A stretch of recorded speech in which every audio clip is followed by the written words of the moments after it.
This week, I thought we would take a look at some of the other research that exists around the spay-neuter versus intact discussion. Specifically, I think it's important to look at what the research shows about longevity and behavior issues. A 2013 study looked at reproductive capability and lifespan in dogs.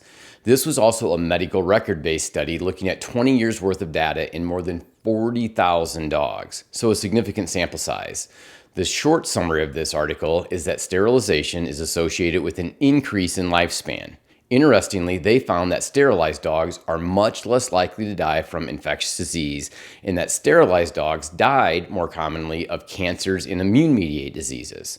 In the previous video, we discussed how spaying and neutering increases the risk of certain types of cancers. It is important to note that it does not increase the risk of all cancers, but rather just certain cancers in certain breeds. With intact dogs, the most common cause of death were infectious disease and traumatic deaths. This would seem logical given exposures for intact dogs, particularly if those dogs are used in breeding and/or working dogs. However, they hypothesized it could also be related to increased exposure to progesterone and testosterone, which have shown to be immunosuppressive. They also note that looking at medical records as part of a study has its limitations. Here again, the socioeconomic implications are discussed. Spaying and neutering costs money, and owners who can't afford these procedures are likely also not able to afford care for diseases that occur later in life, particularly if they end up at a referral institution. It would also be very easy to write a popular press headline for this research and just say, "Neutered and spayed dogs live longer," which very well may be true. The authors continue to express the limitations of this research, though, noting that their results strongly demonstrate the need to determine the physiologic consequences of sterilization that influence causes of death and lifespan. Interestingly, there is limited work on certain breeds that show the opposite of this information. Looking at Rottweilers, studies have shown that males and females neutered before 1 year of age have an average lifespan 1.5 years shorter than intact counterparts. In one study of the breed, it was shown that intact females were 3 times as likely to live to an extremely old age versus males, and that if a female was spayed prior to 4, this benefit was erased. So then the question is, if we have information that shows that Rotties live longer if left intact, what did the guidelines say from the Hearts at UC Davis, like we reviewed last time? Rottweiler recommendations are as follows. They looked at 854 cases. The quick summary is that they saw joint issues in the dogs altered early, but no increase in cancer risk. And I'll note here, this is just for the cancers they looked at. You'll see why in a moment. So they recommend waiting until beyond a year to neuter and after 6 months to spay. You will recall that the 3 cancers they looked at were hemangiosarcoma, lymphosarcoma, and mast cell tumors. In addition to research showing that intact Rotties live longer, there is also research showing that 25% of Rotties neutered before a year of age develop osteosarcoma, a miserable tumor of the bone that oftentimes requires amputation. While the Rottweiler isn't a hunting breed, this does show the need to take in information from a variety of sources when making these decisions. This also may seem like I'm contradicting my previous video, and I'll be honest, this tangent is done on purpose. As I stressed in that video, those guidelines were developed based on case numbers from a California teaching hospital.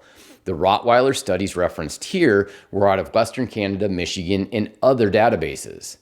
Until we have a larger scale study, I think that this screams to me from a longevity standpoint is you have to know your breed, know your chosen lines, and become familiar with the reasons dogs in your breed are dying, particularly if they are dying young.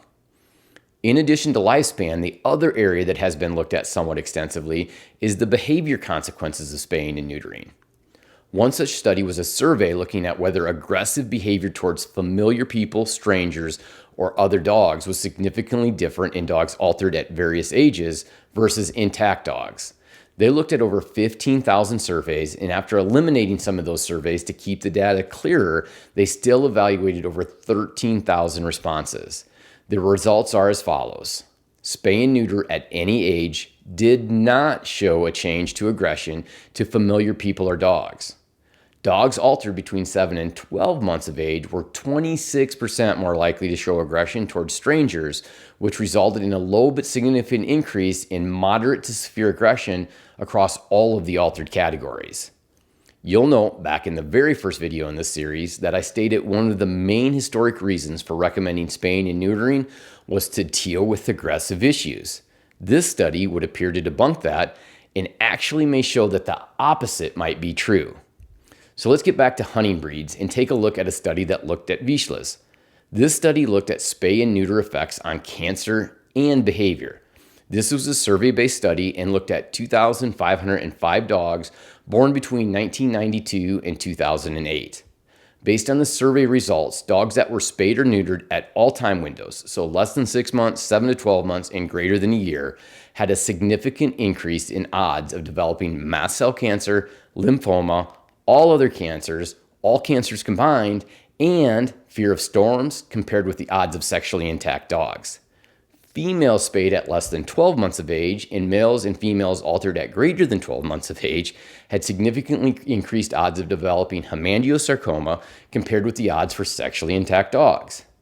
Dogs altered at less than 6 months of age had significantly increased odds of developing a behavior disorder. The younger the age they were altered, the earlier the mean age at diagnosis of mast cell cancer, cancers other than mast cell, hemangiosarcoma, lymphoma, all cancers combined, and a behavioral disorder or fear of storms.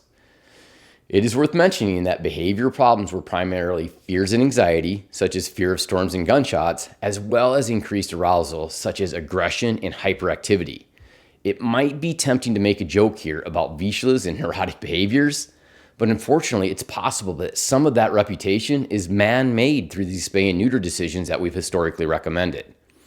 A more recent study, another survey-based study looking at more than 6,000 dogs, looked at spaying and neutering, vasectomy, ovary sparing, and intact dogs.